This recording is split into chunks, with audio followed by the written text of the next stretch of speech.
Good morning, everybody. Welcome to this morning's webinar. It's not a 10-10 webinar. It's a webinar dedicated to some specific changes to the publication procedure, because you might know that we have some changes following BT decisions.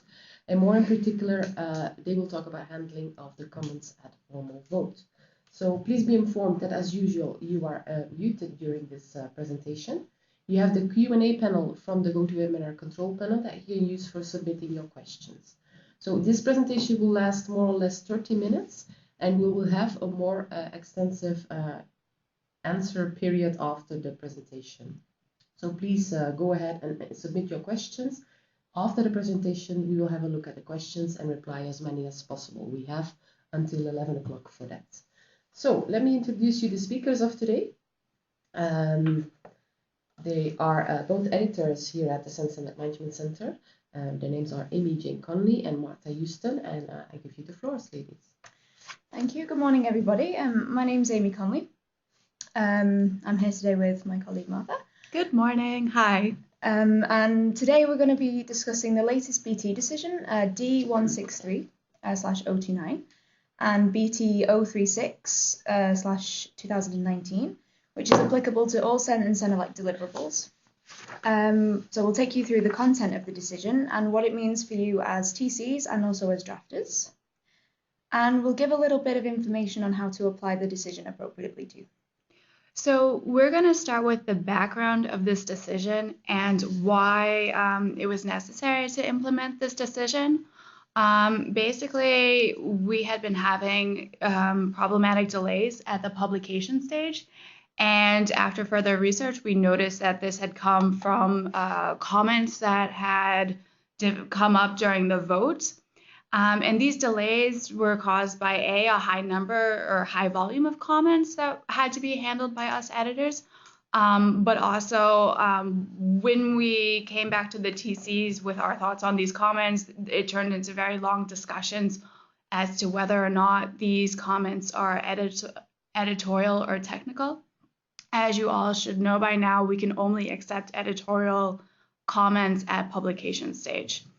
These discussions arose because there's a bit of a gray area between editorial and technical comments. Depending on who you asked, a comment could be interpreted to be editorial or technical. And also the number of comments could reflect on the quality of the text that was submitted to the formal vote or the inquiry when the formal vote was skipped. And one thing that we really noticed about the comments, and that we personally here at CCMC struggled with, was that accepting comments, it's not that we don't want to accept technical comments, it's that it's really unfair to the other members and really reduces the transparency if we accept technical comments after the vote, because if everybody agrees on a text and then all of us on the requirements of a text change after a vote, that's not very transparent, nor is it fair to the other members. So these are some of the problems that we came up, and an example of really some of these comments that are a gray area is this example right here. So the TC requested changing the order of the sentences in a test methods clause. And all the editors talked about this. This was a problem that we went back and forth on, like, is this acceptable? Can we just move a sentence? It's just moving a sentence, right? Surely that's okay. And then after a really long period of discussion between the editors and the TCs and among the editors themselves, we ended up rejecting this change because it would have changed the order of instructions in which a process is carried out, because this is in a test methods clause. And this would thereby affect how the standard is implemented and the technical requirements of the standard. This next example, so if you look at the figure and you look at the key, you'll notice that the figure has 2 4s. And the TC requested via the secretary to make a slight change to the figure key and renumber the figure image. the figure was mentioned in the text as follows, and I quote, "Attach the universal coupling of the tensile testing machine to the central fitting of the pull head according to figure 2. And this, again, caused a lot of debate. And in the end, we had to reject this change because it uses imperative voice, i.e. attach the universal coupling, which makes the sentence normative because clause 7 defines it as normative. And therefore, changing the numbering of the figure would affect how the tensile testing machine is attached to the central fitting, thereby changing how the standard, again, is implemented. So we also said this was technical and had to reject it. And this final example we have, if you see the red, it was a steel number, and the TC requested that we change the steel number in this table. Again, this was a huge debate. We talked about it with the TC, among the editors, among the PMs, and in the end, we also had to reject this change because the table is normatively used and referred to in other sections of the text. So again, it would change the technical implementation of the standard. So again, we had to reject it. But on the face, it's only a small change. It's only a couple of numbers. This could have theoretically been a typo. So these examples are all here to show that there is a bit of a gray area when the editors are talking about what is technical versus what is editorial. And it does take a lot of time to kind of sort of find the nuance in what we can accept and what we can't accept. And it causes discussions amongst ourselves and the PMs, and amongst ourselves and the TC secretaries. And again, if we make a mistake and accept something that is technical, then the other members could theoretically be very upset because they're held to technical requirements that they didn't agree to. So after this problem was brought up, it was discussed at the JWG RMP meeting in 2018. There, the technical board members asked CCMC to benchmark with ISO and IEC solutions. So they asked us to basically, okay, we have this problem. Let's look at what some of the international bodies are doing to solve it. And this benchmarking exercise showed that ISO and IEC are much stricter in handling the comments, and they do so without any apparent impact on the quality of the standards. Furthermore, editorial or technical amendments are not acceptable at this stage, and all comments received will be retained for the next review, with the exception of very, very obvious editorial errors and errors introduced by the ISO CS or the IEC CO. So after this benchmarking exercise to see what other international bodies have had success doing, we came up with the following BT decision. Yeah, so this decision, applicable again to CEN and CENELEC drafts, is applicable to any drafts that are submitted to CCMC for editorial preparation for formal vote from the 1st of December 2019, so in about 4 weeks. This basically means anything that you submit to us for inquiry or formal vote, we will go along this track. This new decision will apply, so it will have to adhere to the new rules. Anything that's at publication on the 1st of December will go with the old track.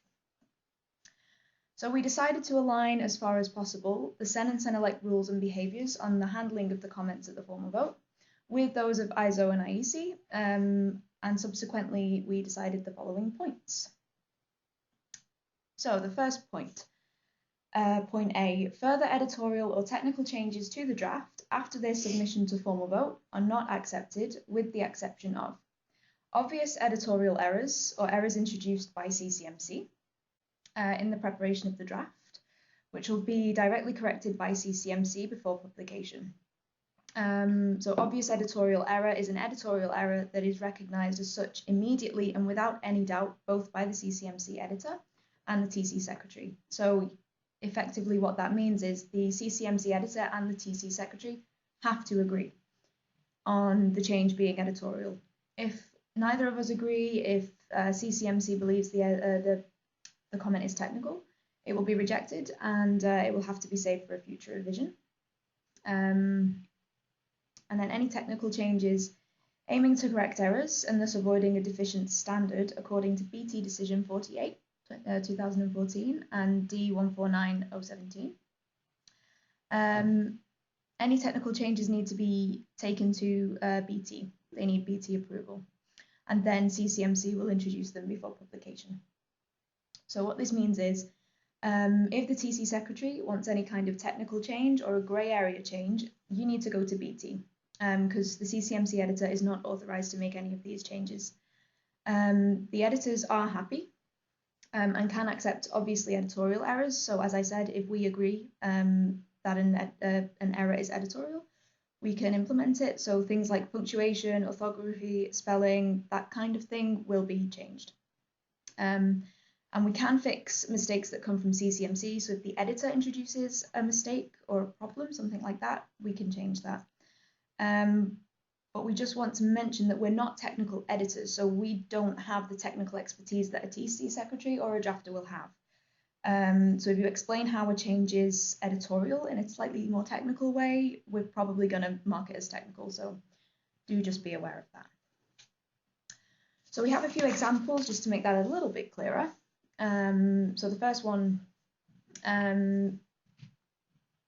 it appears, I'm not sure if that's very clear on the screen, but 9.0 needed to be changed to 9.5, which is a technical change we can't really accept because it's effectively changing the parameters of a requirement. So we've written there, TC please advise, we're not that sure, for us it's technical, and the TC has said no, it's correct, we don't need to change it. So for us there's no change made. But that would appear technical to a CCMC editor because we don't have the technical know-how to say it's editorial. And the second one is very, very, very clearly technical. Changing should be determined to shall be determined. It's the addition of a requirement. So that's absolutely no technical change allowed there at all. And something like that would be needed, would need to be taken to BT. So point B. All comments received other than those under bullets AI and AII will be retained for the next review, and this will be recorded by CCMC in the commenting template that you received during the publication briefing as noted for future consideration. And the TC will need to retain these comments for the future revision to ensure their implementation. So if we mark any of the comments as noted for future consideration or for a future revision, something like that, it's down to the TC, the technical secretary, to remember that these comments are there and to implement them in the next revision. So CCMC won't do that. So make sure you keep them somewhere safe. So point C of the BT decision. After formal vote, the decision, the duration of the CCMC editing and of the TC proofing will be 2 weeks each. In exceptional cases, upon TC request, the TC proofing period can be extended by 1 week, i.e. to 3 weeks in total. Basically, what this means is that CCMC has 2 weeks to allocate the text to the editor and for the editor to edit the text, rather than 1 week as it was in the past. And the TC has 2 weeks of TC proofing rather than 3 weeks, which it had been in the past. One concern that might come up is how is this going to be during Christmas and holiday periods in August? And right now we're working and discussing this internally, how we can best serve you and how to handle these periods. As we are aware that TCs and working group conveners are out of the office for extended breaks. And we'll let you know in due course when something has been decided. And of course, you can always come to us and let us know in advance.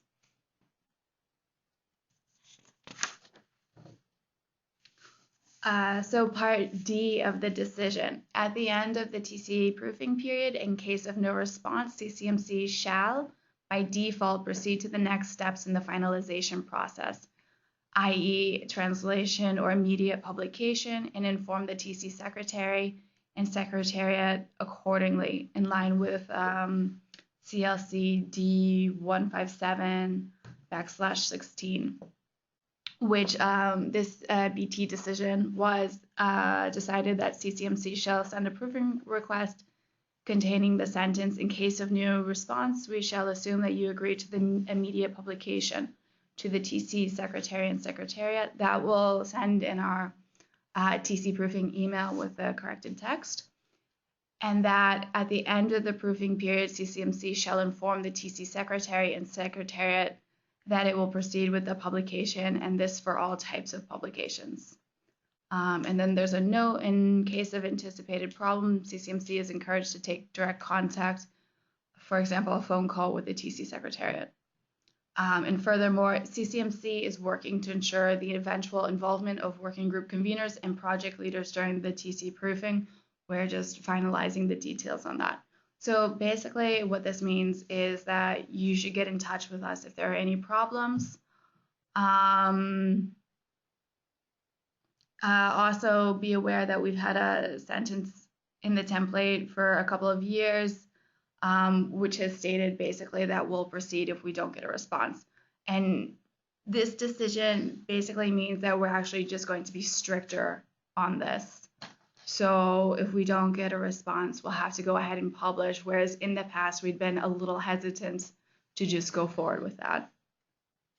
We're also working on a way of providing the text at an earlier stage so that TCs have more time to go through the text rather than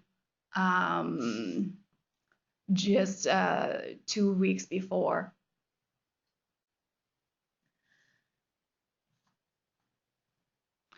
And point E, all the provisions above, points A through D, will be applied to the drafts that are submitted to CCMC for editorial preparation for a formal vote from December 1st, 2019. So basically, if you submit a draft or a final draft to CCMC for editing on or after December 1st, we'll be applying these rules. Anything else will be handled under the old procedure.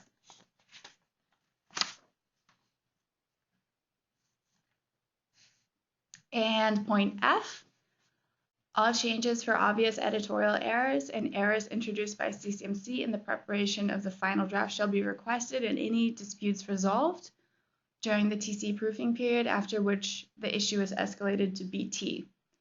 Basically what this means is that everything needs to be done within the 2 weeks. Also, if we made a mistake, which now can be fixed, now can be clearly fixed, please do let us know before the end of the TC proofing period so that we can fix it, which of course we want to fix. Of course we want as good a text as possible. And any technical changes, which again, the CCMC editors are not authorized to make these changes. We don't have the proper authority to do so. These have to go to BT for approval, no exceptions.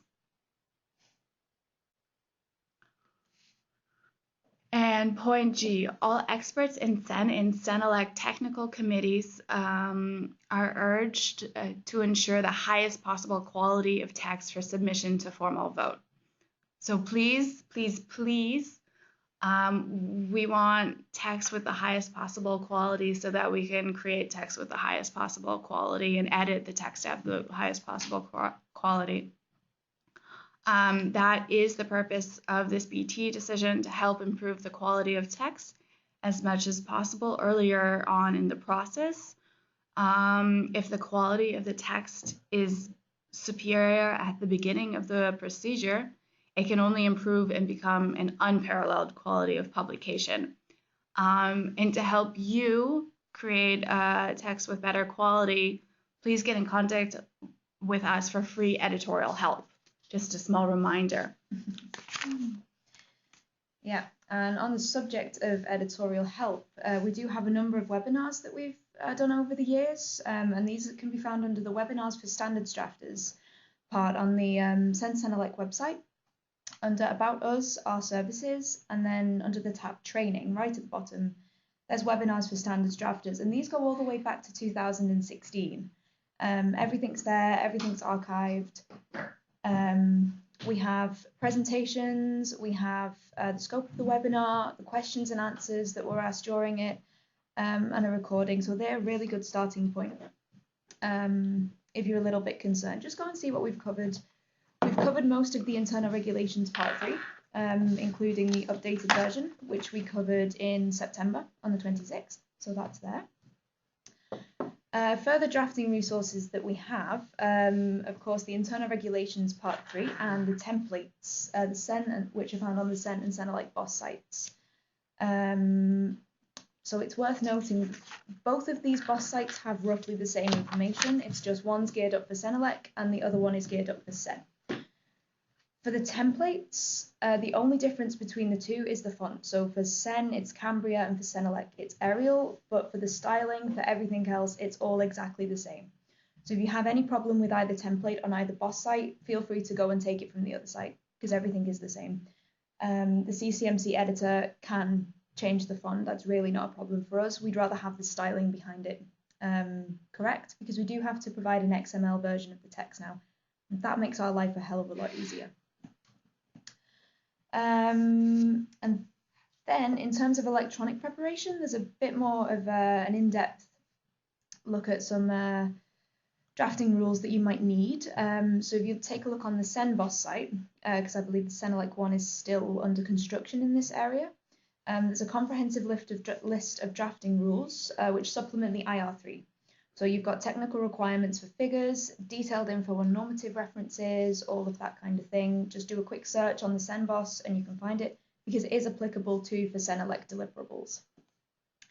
And the editors are happy to advise via email and attend TC meetings. We can be there in person or online. All you need to do is send a quick email to production if you don't have an editor yet on projects online.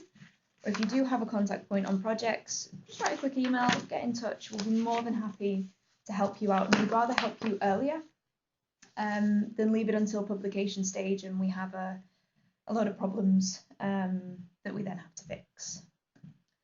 As a final note, please don't forget, this date is super important. From the 1st of December 2019, this BT decision comes into effect.